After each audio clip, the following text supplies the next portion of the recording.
Hey, it's Simon. Quick reality check before we dive into NIO. Leila and I are AI avatars.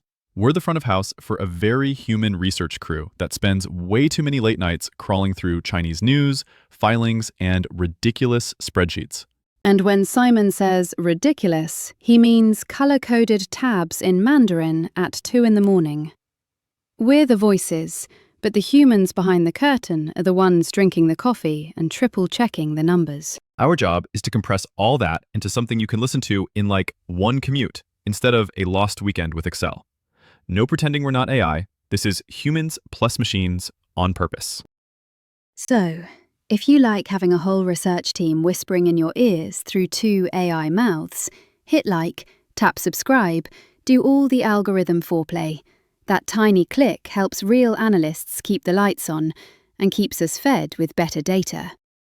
What if the EV stock everyone loved to hate after 11 years of cash burn and near misses is suddenly lining up its first truly profitable quarter with a believable path to $22 a share by the end of 2026? NIO's setup for Q4 2025 is exactly that kind of, wait, did they just pull a U-turn moment? They're talking deliveries around 124 to 125,000 units for the quarter. Enough metal on the road to finally move the P&L needle. Yeah, scale finally starts doing the thing textbooks promised. At that volume, they're pointing to revenue in the roughly 32.8 to 34.0 billion renminbi range. Call it mid-30s RMB billions. Neat, rounded, and a lot less theoretical than the old "one day will be big" slides. And the punchline? For the first time, they're guiding to a non-GAAP operating profit instead of another "we're investing for growth" speech. Roughly 700 million to 1.2 billion RMB in the black. Still skinny, but it's black ink, not red. That profit range comes from a couple gears finally meshing. You've got margin recovery from newer models, better pricing discipline, and fewer fire sale discounts. OpEx isn't exploding anymore. It's more like, wow, management discovered the word budget.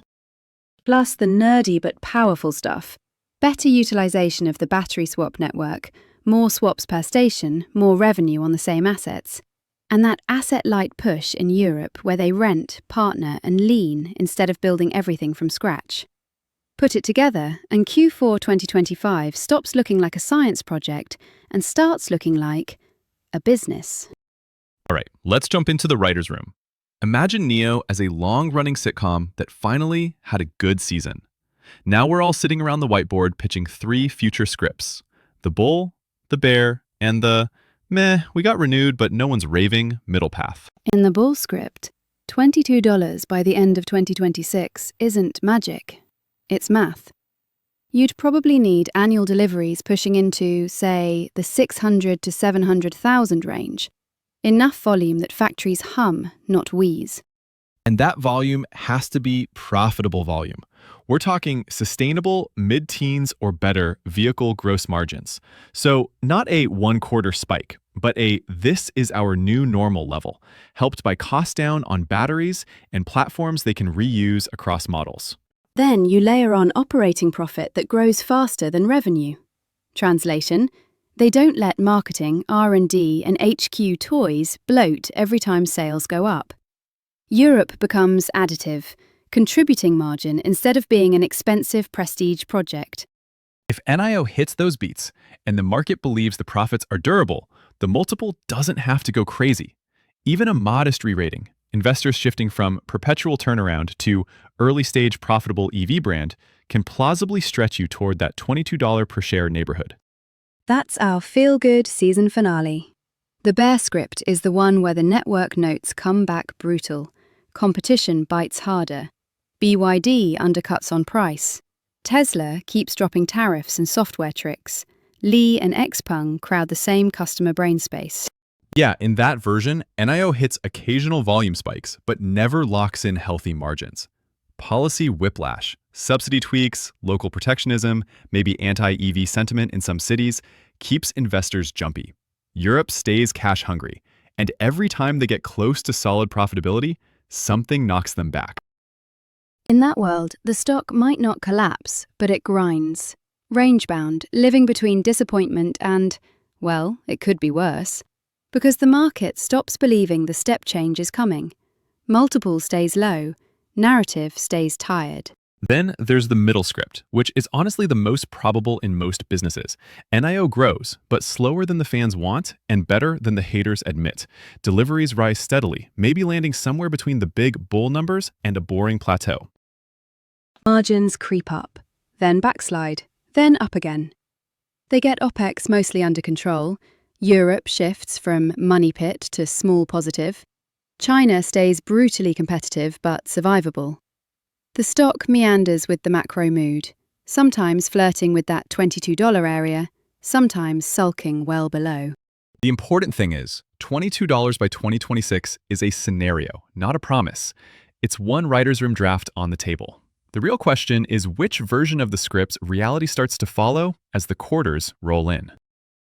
So if you're watching from home, track a few simple dials.